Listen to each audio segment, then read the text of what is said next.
My dad got divorced 3 times. He made good money, he worked hard, and from the outside, it looked like he was doing most of the right things financially. But even after all of that, he still felt like he was starting over at 50. And that is what makes this topic so important. The biggest wealth killers are not always the obvious things. They are not always about buying too many clothes, eating out too often, or making one bad investment. Sometimes the decisions that destroy your wealth are much bigger, much quieter, and much harder to notice while they are happening. They are the life decisions that slowly drain your bank account without making a loud noise. Today we are talking about the wealth killers to avoid in your 20s and 30s. Some of them are uncomfortable. Some of them are rarely discussed, but they matter because the decisions you make in these decades can shape the rest of your financial life. The first wealth killer is staying in the wrong city. This is one that almost nobody talks about enough, but geography might be one of the most important financial decisions you ever make. If you grew up somewhere, it is natural to feel attached to it. Your family might be there, your friends might be there, your routines might be there. But if that city does not have industries that match the career you want, or if the median salary is dramatically lower than what you could earn somewhere else, then staying there could be costing you real money every single year. A good city for building wealth usually has strong career prospects and quality people. You want to be around people who are ambitious, focused, and moving in a similar direction as you. Your first serious salary can become the anchor for future negotiations, and over time, that difference can compound into a massive gap in lifetime earnings. For example, the median household income in Kansas City is around $69,000 a year. But in places like Austin, Seattle, Boston, or San Francisco, the number can jump much higher. Austin is around $90,000, and San Francisco is over $135,000. Yes, the cost of living may rise, but if you keep your lifestyle reasonable, you can use that geographic salary difference to your advantage. Where you live affects your income, your network, your opportunities, and the kind of future that gets placed in front of you. The second wealth killer is overfunding your emergency reserves. This one is tricky because it usually comes from a good place. People build huge emergency funds because they want to feel safe. They want protection. They want to know that if they lose their job or something breaks, they will not be destroyed financially. And normally, that is smart. A typical emergency fund should cover about 3 to 6 months of living expenses. But the problem begins when safety turns into fear. Some people keep $80,000, $100,000, or even $167,000 sitting in a high-yield savings account because it makes them feel better. But when you keep 16 to 24 months of expenses in cash, that extra money may be costing you more than you realize. If your monthly expenses are $4,000, a 6-month emergency fund would be $24,000. A 16-month emergency fund would be $64,000. That means $40,000 is sitting in cash. If that extra $40,000 earns around 3.5% instead of being invested in the market at roughly 8 to 9%, that decision could cost you about $145,000 over 20 years. Being safe with money is good, but being too safe can quietly become expensive. The third wealth killer is probably the most uncomfortable one on this list: divorce. I am not here to lecture anyone about relationships, but I did watch my dad get divorced 3 times. Every single time it happened, it set him back financially. He used to tell me, "Son, I would be so much wealthier if I did not get divorced." That sentence stayed with me because it shows something most people do not want to talk about. Who you choose as your partner may be one of the most important financial decisions of your entire life. The United States has one of the highest divorce rates in the world. Around 40 to 50% of married couples file for divorce. Second marriages have a divorce rate around 60%, and third marriages have a divorce rate around 73%. And even though divorce is so common, only around 15% of married couples report having a prenup. The legal cost alone can easily run more than $20,000, but the hidden cost can be even worse. You may have to refinance a house at a higher interest rate, sell during a bad market, split retirement accounts, pay taxes or penalties, move, divide furniture, divide physical assets, or deal with business ownership issues. When everything is added up, divorce can cost $50,000 to $100,000 or more. One relationship decision can change your entire financial future. So how carefully should we really choose the person we build that future with? The fourth wealth killer is trying to look rich. This one is dangerous because it does not always feel like a financial mistake. It feels like fitting in. It feels like rewarding yourself. It feels like showing the world that you are doing well. There is a phrase in the financial world called keeping up with the Joneses, and it has lasted for decades because it describes one of the most destructive habits people fall into. We compare ourselves to friends, coworkers, neighbors, and people online. Then we start spending money not because we need something, but because we want our life to look like theirs. But most of what you see is only a highlight reel. You see the new car, but not the payment. You see the designer clothes, but not the credit card balance.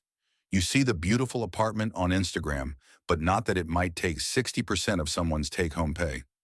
There is also a term called the 30K millionaire. It describes someone who makes $30,000 a year, but tries to live like they make millions. The truth is, a person can look successful while being broke behind the scenes. Real wealth usually does not need to perform.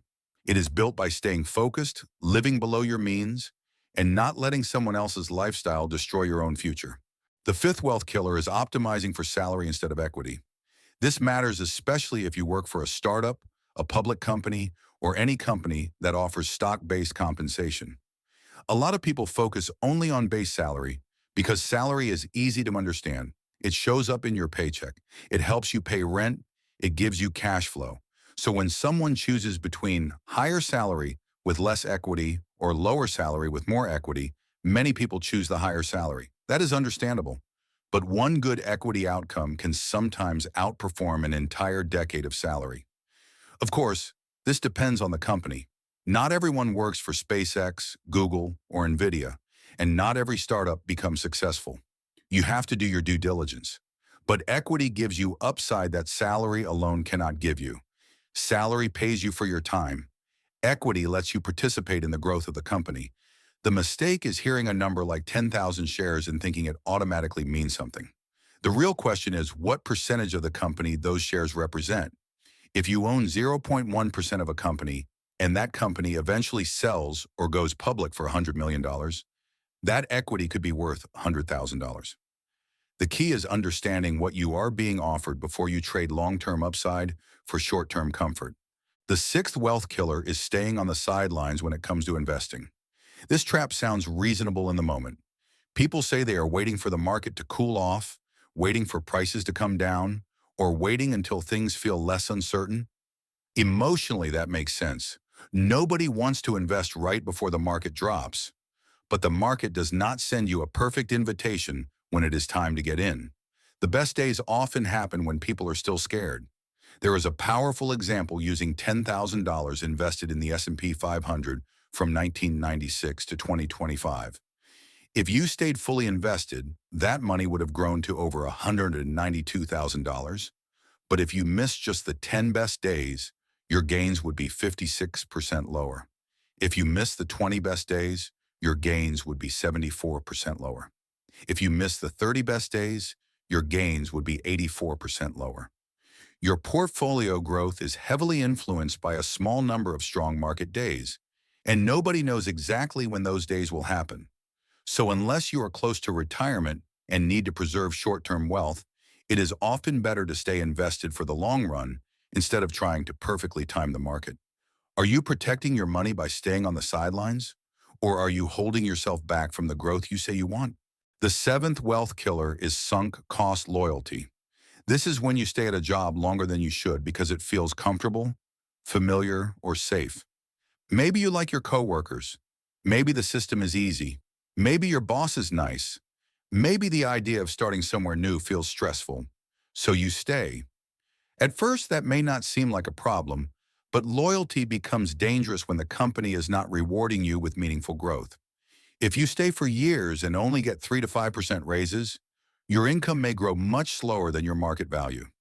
If you start at $60,000 a year and receive small raises every couple of years, after 10 years, your salary may only be around $70,000. That is not a huge increase for a decade of your life. Many people think they should just be grateful to have a job. especially if they remember the 2008 financial recession or feel nervous because of layoffs. But companies usually pay what they have to pay, not what your maximum value could be. If you never ask, never negotiate, and never test the market, you may be volunteering to earn less than you are worth. Switching jobs every couple of years can reset your base salary and create major pay jumps. Sometimes loyalty is honorable, but sometimes loyalty becomes the reason your income stops growing. The eighth wealth killer is high interest rate debt. Not all debt is automatically bad. A mortgage can be a calculated use of leverage. A student loan can make sense if the degree increases your future income. In those cases, you may be borrowing money to acquire something that appreciates, produces income, or increases earning power. But credit card debt is different. It does not sit quietly, it grows. It charges you every month. It turns yesterday's spending into tomorrow's burden. Any debt over 10% can become a serious problem, and the average credit card APR was around 22.11% in 2026. On a $10,000 credit card balance, that can mean roughly $185 in interest every month. That money does not build an asset, it does not grow your portfolio. It simply goes to the lender because you carried a balance. Every dollar going toward interest is a dollar that cannot go toward investing, retirement, a down payment, an emergency fund, or freedom. High interest debt steals future cash flow. If you are in your 20s or 30s, one of the best financial decisions you can make is to never carry high interest debt from month to month. The ninth wealth killer is buying too much car. A car can quietly become one of the biggest drains on your future wealth because most people only ask whether they can afford the monthly payment. But the payment is only one part of the story. A car also comes with insurance, maintenance, repairs, gas, registration, and depreciation. In 2026, the average price of a new car was over $51,000, which translates to a new car payment of more than $750 a month, or about $9,000 a year. Once you add insurance and depreciation, the true cost can easily be over $1,000 a month. Now, comparing a new car to no car is not always realistic because most people need transportation. The better comparison is new car versus reliable used car. The average used car payment is around $537 a month, about $213 less than the average new car payment. If you invested that $213 difference every month for 10 years at an 8% average return, it could grow to over $45,000. That is $45,000 for doing almost nothing different except choosing a used car over a new one. A smart middle ground is buying a reliable car that is around 3 years old or has about 30,000 miles on it. You still get something comfortable and useful, but you avoid the steepest depreciation. So before signing that loan, ask yourself, is this car helping my life, or is it quietly stealing from my future? When you look at all of these wealth killers together, the pattern becomes clear. The biggest financial dangers in your 20s and 30s are not always the things that look reckless. A lot of the time, they look normal. Staying in the wrong city can feel like loyalty. Keeping too much cash can feel responsible. Choosing the wrong partner can feel like following your heart. Trying to look rich can feel like enjoying life. Taking salary instead of equity can feel stable. Waiting to invest can feel careful. Staying too long at a job can feel loyal. Carrying credit card debt can feel like surviving a hard season. Buying too much car can feel like a reward. But over time, these decisions can quietly shape your entire financial future. They reduce income potential, create unnecessary expenses, delay investing, weaken compounding, and force you to rebuild instead of grow. You do not have to be perfect, but you do need to pay attention to the decisions with the biggest long-term impact. Where you live matters, who you marry matters, how much debt you carry matters, whether you invest matters, how much car you buy matters, how you manage your career matters. And most importantly, whether you are trying to look wealthy or actually become wealthy matters. So out of all these wealth killers, which one do you identify with the most? Is it staying too long in the wrong city, holding too much cash, waiting too long to invest, staying loyal to a job that is not paying you what you are worth, or buying more car than you actually need? Let me know in the comments because I think a lot of people are going to see themselves somewhere on this list. And if you enjoyed this video, You will probably enjoy my next video on the things that are no longer worth your money in 2026. Also, I have a new long-form YouTube show where I review viewers' finances. In each episode, I talk to 3 different people about their personal finances and try to help them fix what is holding them back. If you enjoy deeper conversations about money, especially while driving, working, or going to the gym, I think you will really enjoy that format. Thank you for being here, and I will see you in the next video.